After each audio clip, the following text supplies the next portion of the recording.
I just think that the brand name or company names are going to matter less than Ismail, Daniel, Bright, Mario Busto. I think the names are going to go above it. The same reason some people still buy Apple products because of Steve Jobs. Like, I think it'll kind of go to there eventually. You're going to want to work with Daniel. You're not going to care about the tools he's using or not. You're just going to want his mind on your project. And I think that's super important now. Story is king. Because no matter what type of content you're producing, it's a story that you want to tell through it. And if you're doing that effectively, you will win. You need clients to have freedom. It's not about keeping up with the Joneses. Is that if you're making good enough, you can say no to whatever projects you want. So get good clients and try to keep those clients, and they give you the creative freedom you need. There are times when you're following something that you consider to be a calling or a skill or a talent that you have, and there's nothing wrong with having a horrible day at it. There's nothing wrong with going on set and working with people who you have a miserable time working with, and you go back to the hotel room and you're like, wow, did I choose the right path? Like, those are completely normal feelings. It's not what what a lot of people tell you, not everybody.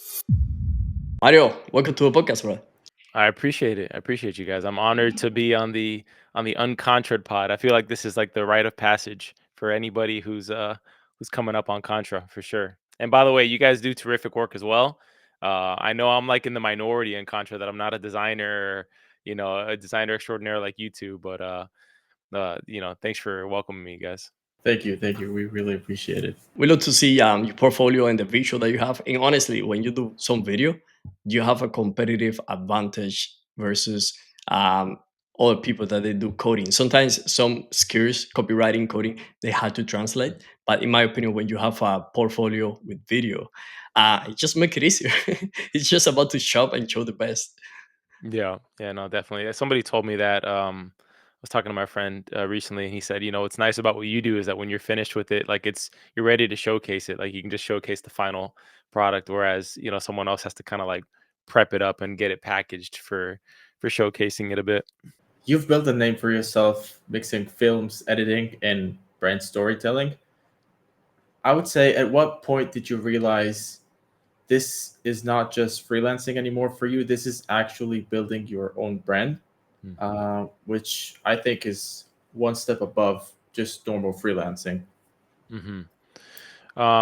I've always been somewhat, I guess, conscious or intentional about like branding and whatnot, and building a company rather than pitching myself as a freelancer. Mainly, maybe because it's my trade, in the sense that when you work in production, it's usually not one person doing everything A to Z, especially like on bigger productions.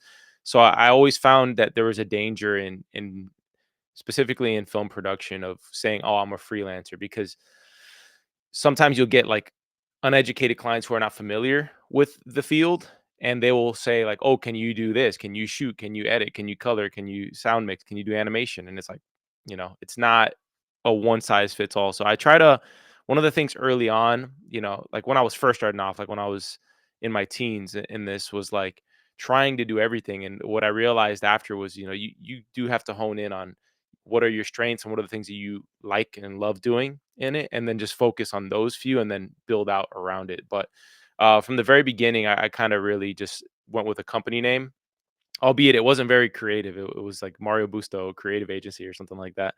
um, and just went from there. And I kind of operate the exact same way. I've gotten some good teaching and some good mentorship over the years. That's kind of showed me of ways to build it, and I've also paid attention to the trends in business. I think that there's a lot of things changing in this new day and age, especially not just because of AI, but AI is also making it lean more in that direction. That I think you're starting to see these companies come about that are dismantling the old agency way of doing things, and more allowing a one man, LLC to essentially scale up and 1099 everybody and go as big as you can for a project, and then scale it back when the project or the engagement is over. That's kind of one of the ways I'm seeing it. So I've always wanted to go brand first, but I do think, to that point of the branding, that we are in like this new age of just not client, captain led brands. I like to say that a lot. I think I heard Gary Vee say it. And I think it's true. The more you're going to have like this um, decentralization of all these different businesses, it's going to be important about who's the person behind it. rather than like pointing people to my company name. Even now, I'm trying to like move away from my company name a little bit and just like I want people to know me. I want them to look up my name, and rather than have like a friction point where they have to know my company name to find out who's behind the company, I want them to just find me, and then if they love my work, then they can find out about my company if they want. Yeah, that's great advice. You mentioned um, in your teens trying to do it all. At one point, what made you? So, did you know from the beginning you want to do mainly editing and being a director, or is that something that you were led to based on trying everything? I directed first and wrote first, so those are like my two strong suits. Believe it or not, directing is definitely like my bread and butter, and I think writing has always been my way of getting in things and just the idea side. But the editing has helped me become so much better on the directing side of things, of knowing what I need, knowing what's workable, and also being able to better collaborate with other people. In terms of like when I decided to focus on one thing, it was actually I always would just I'm very critical, like very critical of myself. And I just would always kind of just get down of like, oh, I'm not as good as I want to be at this particular area. Like I'm really good, like, or I felt like I was decent in, the directing side of things, or the writing side of things, or working with actors or whatever. Um, and I was just like, I don't feel like that I don't feel called to do all of these things. And it was because I had a misconception of really what production was. And I remember listening to or watching this YouTube series called THR, Directors Roundtable. And you guys probably know Christopher Nolan. He directed Prestige, Batman, and um just a bunch of great films, Oppenheimer.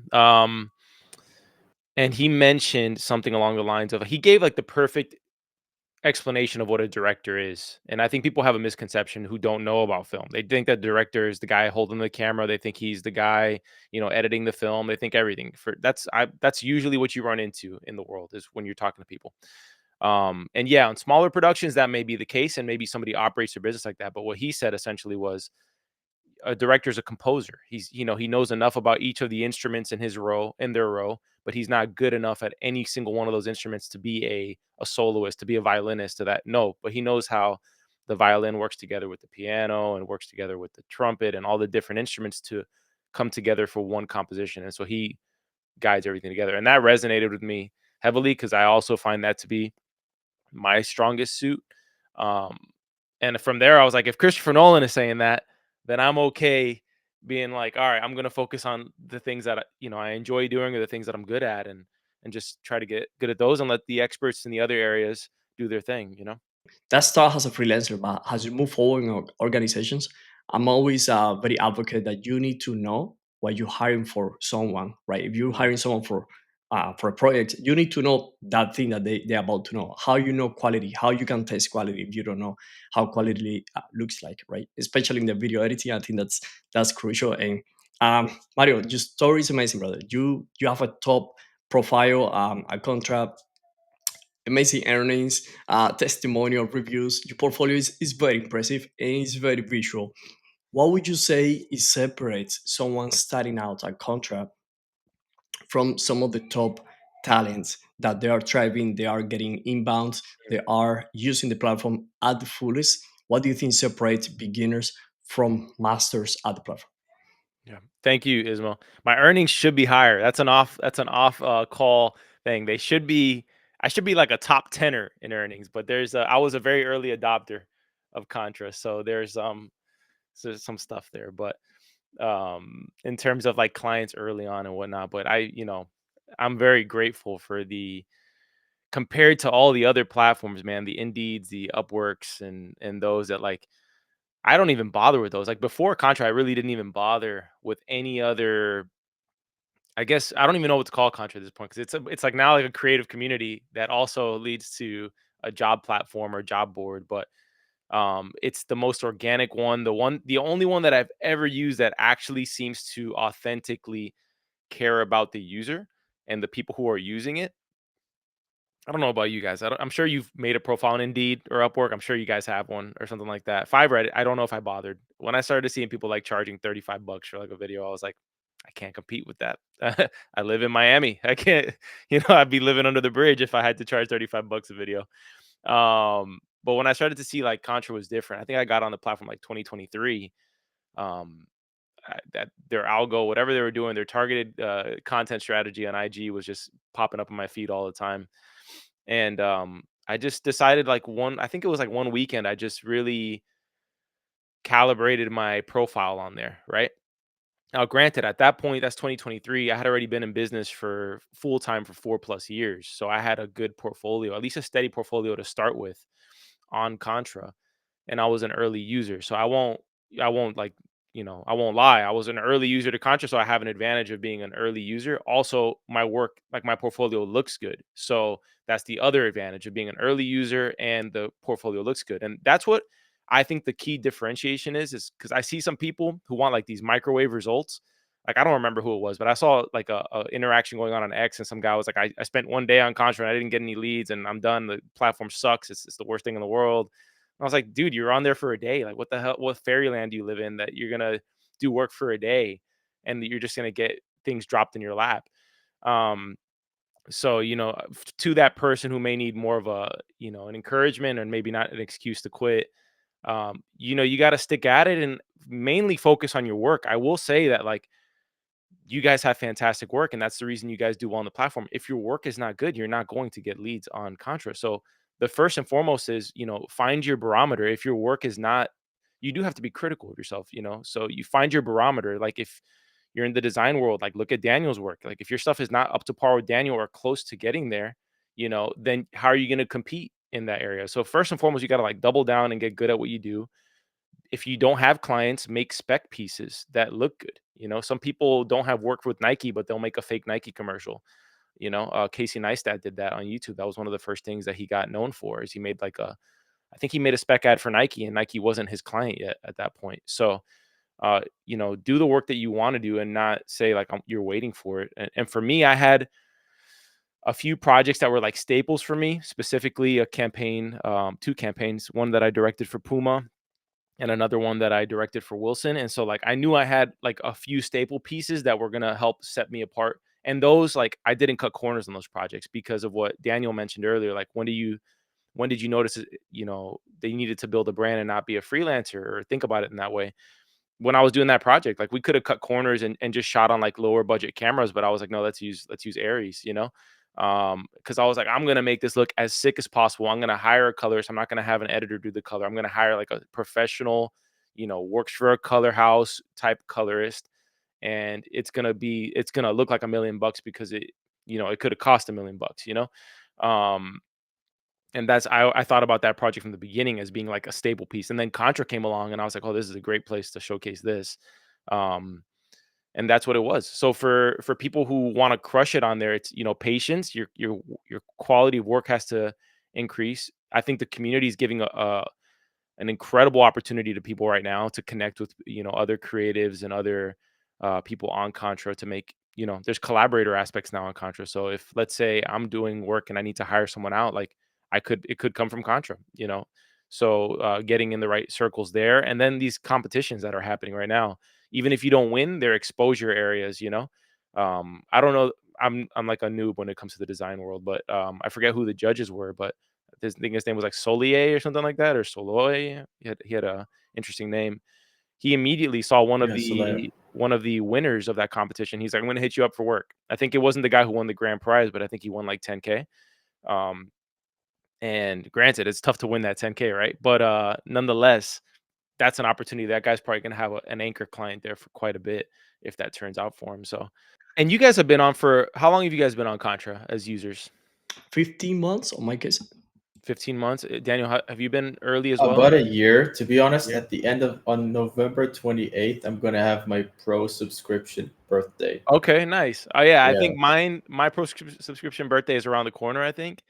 Um, but I'll say in the early days, I wasn't getting inbound leads. Like it was like, I'd get every once in a while. I'd apply to a bunch on the job posting, but Contra, I think now is starting to gain a little of that market share of the other people. I don't even know if those people have realized it yet that are in the competition with them. But before, it was like I'd get one really good qualified lead, and then there'd be like four that were okay. So you got to be patient with it. Now there's definitely more frequency. I feel like I'm getting several reach outs you know, a day or a week at this point, for stuff. Obviously you guys know how it goes. Like if one of three reach outs is good, you're on a killer conversion, But but yeah, that's one of those things. It wasn't always like, 10 reach outs a week on Contra. It was very slow at the start. And then, I was very fortunate. I landed a good client through Contra at the beginning, and I still work with them, 3 years later or 2 years later. But yeah, I mean, just keep at it. Focus on your work. If your work's not good, then you're definitely not going to get reach outs. But also, you guys are right. You have to curate your own taste, right? Because what I feel comfortable in saying, like, I know what good quality is in my field, and you guys know what good quality is in your field. You also have to raise your standards of what is good quality and kind of like raise that a bit too. Because what we say is good, someone else may, think, whoa, I thought that was like unattainable. Like, no, you got to just kind of continue raising that. In my opinion, it gives exposure. I get to see new people joining the community for the last month, and the impressions, the quality of work, especially on branding. I think that we're switching to branding at some point because the visual that I get to see in the community is insane, and it's a fair advantage. Even when I started 15 months ago, I didn't have too much inbounds. I didn't have like too many things, but the best clients that have landed, honestly, they are from Contra, at least on the last year. They know exactly from Same here. Same here. outreach, Good. and I think they are more curated in this platform compared with Upwork, Fiverr, or almost any other platform, where basically it's a huge 1000%. pond, but you have to fish and fish and fish and hunt and hunt. I don't see that here. The best client that have landed, and this is 100%, are inbound from Contra. And it may take some time. It took me probably 6 to 7 months to land great clients like that. But in the long term, they have paid me like 10 to 15K just from that platform. So I think that's it requires patience, like you say. I think that's key. I agree 100%. I would say the majority of my best clients right now are coming from Contra. The curation, I don't know what's involved in that process. I don't know if it's that people are also fed up with the quality of work they're getting on Fiverr and Upwork, and they're moving to a more, because I think Contra is kind of in that slot that like there's higher quality freelancers on Contra.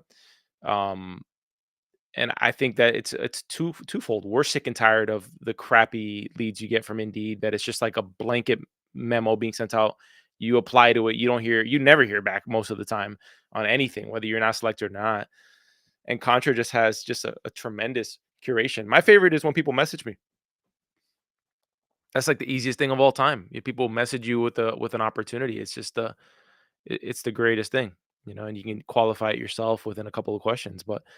Um But you're right. I hadn't thought about that in a minute, but yeah, the majority of my best inbound is coming from Contra right now. Even some of the shoots. I did a commercial this year, that happened to be, humble brag, the first ever end-to-end commercial done on Contra. So I had never met the guy, based in New York, trusted me blindly with a decent, it was a smaller budget, but it was decent, for someone who's trusting me for the first time, who's never met me. And hired me through Contra. I filmed it over here with a small crew, and edited it as well, and helped in pre-production and did creative and all that. So, and that's all through Contra. And I'm really hoping that that's what the platform continues to elevate, because I know right now it's like, what would you say like the pie chart is? It's got to be like 85% designers. I got to be like in the 5 to 10% area of opportunities in that sense. But I would love to see big companies directly sourcing and bypassing big agencies. I've personally, as somebody who's operated my business, have not had the best experience with agencies. Um, and I would love to see a Coca-Cola on Contra looking for a film director. I would love that. I mean, I think that's where the industry potentially could go. Just based on the experience, the short number of experiences I've had, I don't know if it's a tenable business model anymore. The big agency, the 100 employee agency. I just don't see it. And that goes for video and design, I think, personally. Yeah, and I think seeing how things go and how they develop with not only jobs being posted, but type of projects, budgets of projects, I feel like that could be a real possibility in the near future. And also going over what you said, it kind of makes me think about all of the unpolished area that people don't see, especially in your field. It's basically you see the finished film, the finished commercial, the finished product, but basically no one sees the behind the scenes, the edits, the stuff we spoke about before the pod. So, what is one moment in your creative career where things totally fell off, or like didn't go as you expected, but you still managed to pull it off? Hmm. I don't know if there's just one moment. What's the biggest highlight? There's one that's a funny moment. Nothing was being derailed, but I remember being in the middle of pre-production for the Puma commercial, and a giant rock fell through my roof. I was babysitting my sister's puppy at the time, and I thought like my neighbor upstairs was a little bit heavier, so I thought maybe this guy just fell through on the toilet and just like literally just came through my roof. Um, but no, a giant like boulder came through my roof, and that was middle of production, so I lost my bathroom for like 2 weeks. So I had to go to my parents uh, do that, and that was kind of chaotic because for that one, that was one of my first like bigger commercial shoots, and they hit me up like 2 weeks before we needed to start production, so it was like get everything going, cast models, fly one in from New York, do location scouting. We had a crew of like 15 people. I had to source that, do the creative for it, everything, and in the midst of that, that was kind of crazy. But I wouldn't say that that was a thing. What was the way you phrased it when things were going off the rails? I feel like that is worse than anything I could have thought. Oh, really? Yeah. Yeah. Nah. I think for me it was more in the early days where I felt like I had a calling to do something in this field.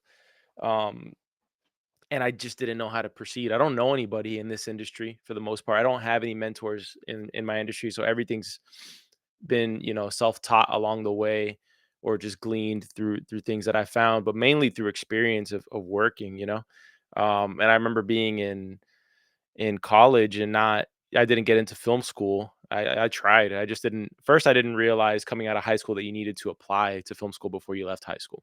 I didn't know that. In my school they were very much pushing one university to go. But I figured once you got there, then you could decide a major and go from there. But no, with film school, you need to get into the film school separately, which is, maybe somebody's watching this being like, how did you not know that? Well, I didn't know that. I was 17 years old. I just didn't know that. I knew I wanted to get into film, but I just didn't know it. At that point, I was acting a lot. I do have like a SAG card, and I'm technically part of the screen. I haven't paid my union dues, but I'm technically a SAG actor if I wanted to be. But which is the Screen Actors Guild for those who don't know. So, anyways, um, but at that point, I had no idea what to do. At that point, I was like, all right, I want to act, and then I want to eventually write and direct.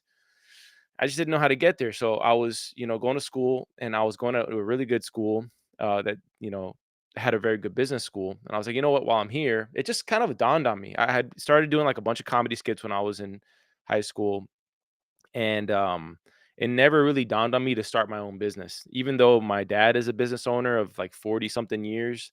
I always felt like I needed my opportunity to come from somebody else rather than to do it myself. And based on my personality and the way I work, I do like to be involved in all phases of production if I can be. Um, and so somewhere around my junior year in college, I was like, I'm gonna start my own business. I don't know how I'm gonna do it, but I'll do it myself. I'll start a production company, and I know what my one of my end goals is, and I'll just try to work towards there. And as God opens doors, I'll just continue to go through it. As long as He opens doors, then I'll continue walking through them. And He has. And I remember graduating from school, I couldn't find a job for a year. I started working in live AV. Ended up working at my church for 3 years while I was like, and then I started doing like little production gigs. I didn't know to how to scale, because at that point I was like, man, it is really tough to just do production, and at that point I was a marketing agency. So I had my degree in business marketing and international business, and I was like, you know what, I can offer marketing services and bridge that with my video production until I get enough video production work to phase out all the stuff I don't like to do. At one point I was doing Squarespace websites and offer and doing Salesforce stuff for people. I was doing whatever I had to do to grind to make sure that my business was staying, relevant and providing value to my clients. And then within the first year of business, I went full time in 2019, and I had enough video work at that point that it overshadowed my all the other service work I was doing. And then by 2020, great timing with COVID. I was ready to just go push forward and go fully into video. And thankfully, that's all I've been doing. I phased out everything else that I was doing, and now we're just a full service production house. But I'd say when it was going, I never felt like it was off the rails. I just had no idea. I was like in the forest and just like I didn't know which direction led out of the forest. And now like I'm still in the forest, but like the trees are thinning out. I feel like I can see, the fog is clearing a little bit and I know the directions to head in. So Yeah, no, I feel like while not off the rails, quote unquote, it's I feel like that could be very scary if you don't have enough faith in what you're doing and that everything is going to turn out for the better. So I would say this is even scarier than things going wrong in like some specific project because this is like everything. It's like all or nothing at that point. So yeah, 100%. I remember what so sometimes like people will tell you like when they work in production, like, man, I think I really want to be an actor. I really want to. I'm like, do you know how difficult it is? Like how much you have to persevere. Like everybody, I think a lot of people will get into the industry, in some sense because they want to, want fame or some glamour thing, which is the biggest misconception ever because production is like super blue collar. When you're working production, it is like it's not posh at all. But I remember saying to this guy, I was like, dude, when you go to one of those casting calls, if you think you're good looking, you go there and everybody's Brad Pitt. So now, like, even if you thought you had some sort of leg up in any sort of area, the playing field is completely shot down because it's like the whole city's been called out here. I remember that, like going to a Pepsi thing. I was like, holy moly! It was like just a bunch of copy paste versions, like just models from everywhere in the city. I was like, good lord! I was like, all right, well, I'm gonna have to make somebody laugh in here or something. And just figure it out. But the point of that is not even that particular anecdote. It's more of like, what do you do if, are you happy being like in an off Broadway play? Are you happy just, do you love it that much that you're willing to like, get it out of the mud and stick with it until you're 50, 60 years old?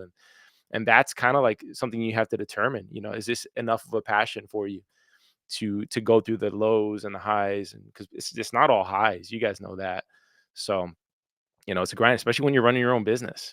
This is not like if you want to be a doctor or a lawyer where it's like you go to school for a set number of years and there's kind of like a path. Like in the creative field, everybody's path is different. Some person gets a fantastic opportunity out the jump and they're like off to the races. Another person has a 10-year window. Everybody's journey is different. And you're right.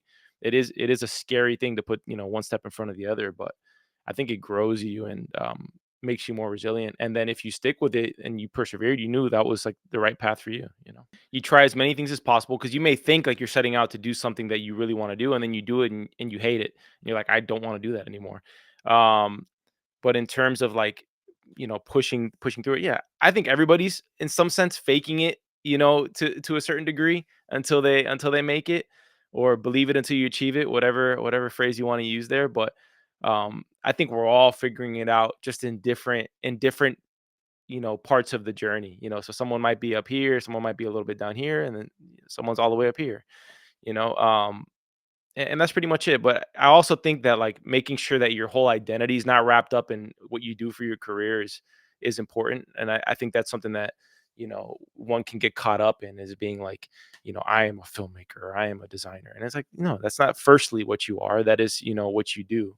So, granted, I am stubborn. Like if a door's closed, I'll try to bang it down like with a sledgehammer. But at a certain point, you do pay attention to the things you like. Like I've gained different passions over the years that I also love. Like I have found out that I love business in general. I feel like my business is a very difficult business, and I've thought to myself like, there's some other businesses that are, I feel like, I could do really well in if I just if I would have just done that, you know. But um I love business. I love the podcasting field. Like I love entertainment, and those two kind of go like a glove, right? But you kind of just go through the journey and enjoy it while you do it. And I think you guys have, built like really nice careers for yourselves. That journey is kind of priceless, those things in that moment. Like I'm sure you guys have. I'd love to hear stories. I don't know if this is the podcast for it, but of stories of like where you guys didn't have it figured out, before became this level of designer where you were like, I don't know how I'm gonna get to that next job. How am I gonna get that really good client? And those periods before it are interesting. For me, it was simple. It was like it came through somebody I knew who knew somebody who was like not even like a very good friend of mine, but just remembered that I might have been interested in film, and then that led to another opportunity. And you do good with one, and it leads to the next, and as simple as that. Some people think it's much more complicated than that, but no, it's like one job at a time, do it well, and you'll see the doors that open. I can relate to that story that you say about building things for the people in the church, because that's exactly how I started. I started with Yeah. with the website for someone doing what is AC on the church, and then Oh, that one, nice. he liked the website. He referred to the roofer, and the roofer to the landscape person, and all of that. And that's exactly how I started with local business. Now down the road, I found out like I didn't enjoy much working on the local business niche, Hmm. so Hmm. I switched it up a little bit more into the creator side. And then I started working with creators with 5 million followers, 10 million followers, big audiences, several businesses. And I was like, oh, this is more interesting. This is more what I like on. And honestly, I see you as a film director. It's hard to explain for some people, but if you can put it in a nice way, probably I would be like, you know what, you see this kind of commercial and the person behind that, Yep. not exactly the one holding the camera, just the behind the scene. It's sometimes it's uncomfortable to feel to be in that position if you have a personality that you need to be on front of the camera, because that's exactly what I've been for some creators. They launch, they're the face, and the same thing for you. You cannot behind all of them. They only get to see the final products, and Yeah. there's a lot of story behind that. Yeah. No doubt. Every project is like it's like you're. I like to say like it's like you're drinking out of a fire hose in some ways. Like it's when you're starting specifically like an edit or anything that you haven't done the creative direction for. It's like a blank canvas, and you're just like just seeing what works. You like see what sticks, and it becomes like a process of elimination in some ways until you actually it's more like a sculpture, man. Like it's like a marble stone, and you're just chipping away, and like eventually, like a sculpture comes from it. You've been on the industry for several years, and AI is basically spitting man everyone's business, every single industry right now. What's the next shift that you see happening, and how are you getting ready for that? I think it goes back to what I was saying about captain-led brands earlier. I really think that we're with all these tools that are helping simplify so many of our like sort of our busy work tasks or even some of our more complicated tasks. Um, I think it's going to be sort of like the era of the tastemakers and the people who have the best taste, who can use those tools and can use everything, is going to be key. I also think soft skills are key. I think people really undervalue soft skills and being able to communicate with clients and to be attentive to them and be just a joy to collaborate with. I think that's something that's like super priceless, no matter what era we're heading into. But in terms of AI, I guess in the film world, or maybe even design world, I think a lot of things are going to start to look the same. I could be wrong about that, but I feel like if you put this same tool in the hands of you know 3 million people, you're gonna start to see a lot of the stuff starts to just kind of mold together. And similar to a way of like you see an ad on IG, and the moment you realize it's an ad, if it's not a good ad, you usually just swipe right past it, right? Our eyes kind of gloss over it because we see it so often. I think AI, I think the human eye is too, the human mind is too smart. And I think the eye is going to catch these patterns of AI things and immediately scroll off. I'm starting to do it with YouTube. There's a lot of people who are gaming YouTube right now. They're making fake channels with famous people, and they're using their voice, and it's fake content. Um, you'll find it. You'll find it in the.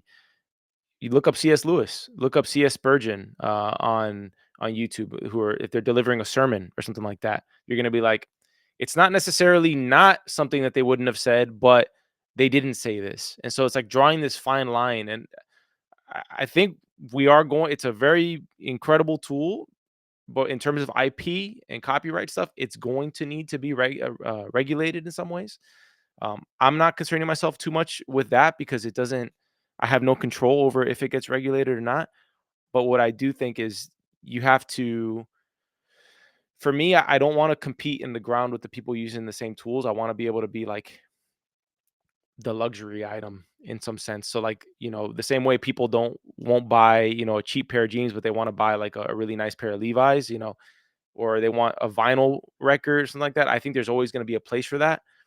And I just really want to always kind of be in that territory of like being a curator of good quality. So I'm just kind of doubling down what I'm doing. I'm integrating AI in processes where it makes sense, and I'm keeping an eye on it and just kind of staying ahead of the ball on the rest of it right now. I have seen a few clients who are like, we don't want to actually take this to production. We just want to do AI with it. I'm very curious to see what the conversion on those ads is going to be, because I think that there's going to be, maybe I'm biased as a human, but I feel like there's going to be a cheapness to something if it's done with AI. There's going to be a lack of humanity to it, and I think until we get there, it's going to be. I reserve my right to change my mind on certain things, but I'm definitely using it. I just think that the brand name or company names are going to matter less than Ismail, Daniel, Bright, Mario Busto. I think the names are going to go above it. The same reason some people still buy Apple products because of Steve Jobs. Like, I think it'll kind of go to there eventually. You're going to want to work with Daniel. You're not going to care about the tools he's using or not. You're just going to want his mind on your project. And I think that's super important now. Yeah, man, that's that great thoughts there because yeah, AI is splitting everything. I also use AI on my workflow, but something that you say about they picking your mind is I have experienced that on a recent project. That client he hired me 6 months ago.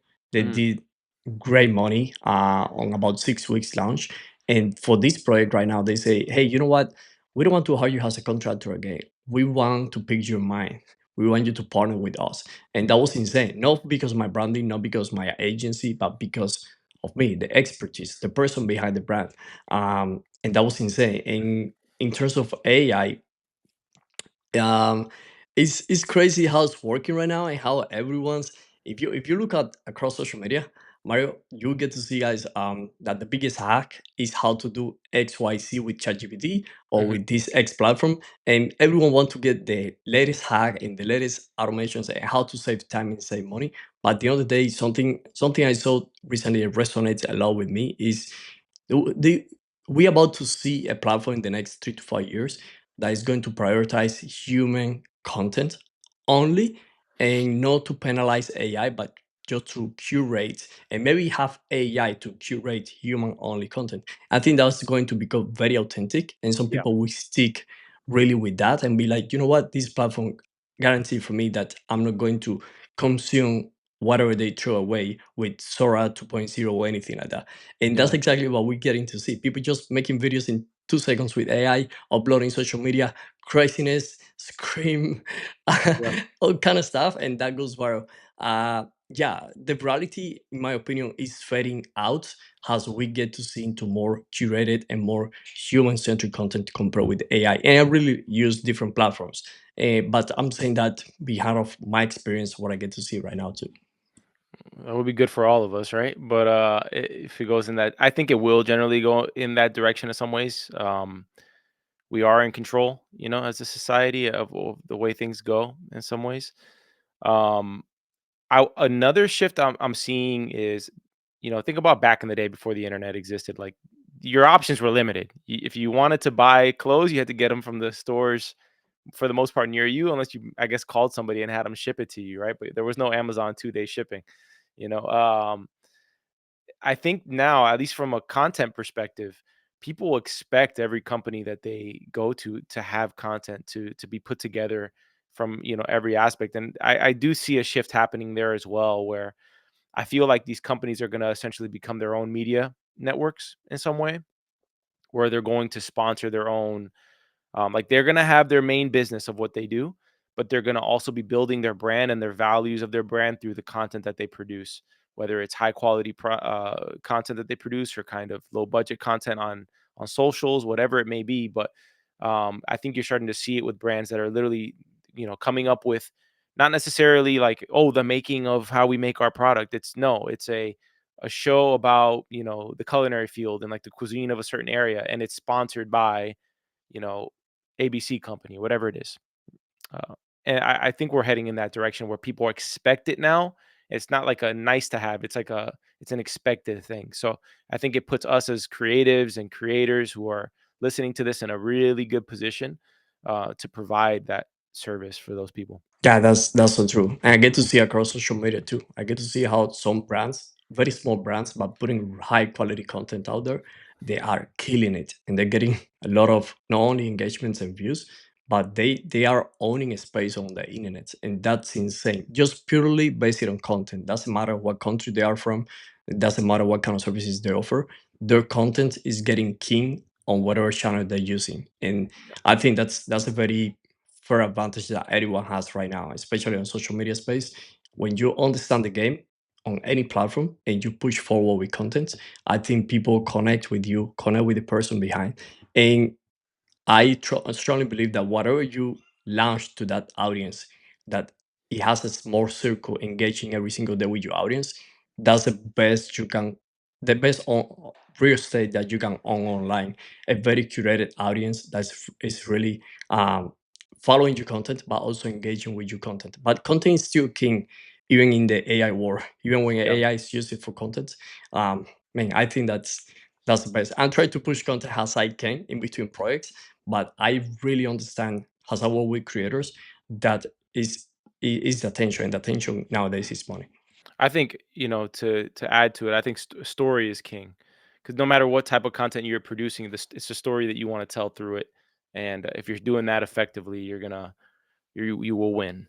Putting it all together, we are going to get this sort of hybrid of, like you said, not a one man show, but a company led by one man utilizing a team of humans as well as AI to kind of make this, I'm not going to say utopian, but to get this harmonized environment of the human side as well as using AI to make the workflow just be much more efficient and prevent the people from doing the things that they hate doing, Yeah, basically. yeah, agreed, agreed. Yeah. One editing hack that changed your life. Hmm. Believe in yourself and your vision. Trust your instincts and what you want that edit to be, and just follow that. Clients or freedom, what's more important for you, Ren? You need clients to have freedom. It's not about keeping up with the Joneses. Is that if you're making good enough, you can say no to whatever projects you want. So you make get good clients and try to keep those clients, and they give you the creative freedom you need for everything else. I like that. Creative tool you would happily never open again. There's quite a few. Uh, I only can choose one. Yes. Probably never open up Photoshop ever again, like for the rest of my life. If ever a client asks me to, change a graphic, I might as well be Chinese for me. If Just it's gonna open. yeah, exactly, exactly. You guys That's will have to insane. you guys will have to help me in that field. What's the worst advice you ever heard about freelancing?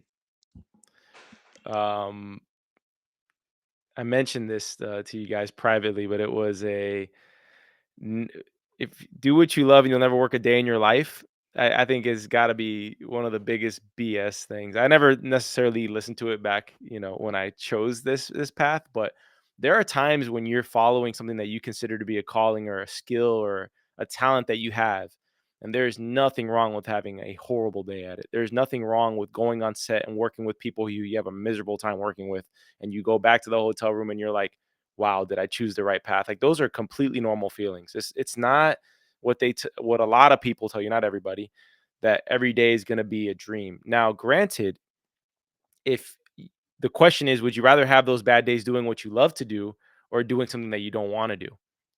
We've all been there. I'm sure you guys have too, where you're like, you questioned, should I have done this? Should I? Everybody's been there, but then you think like, but would I rather do that?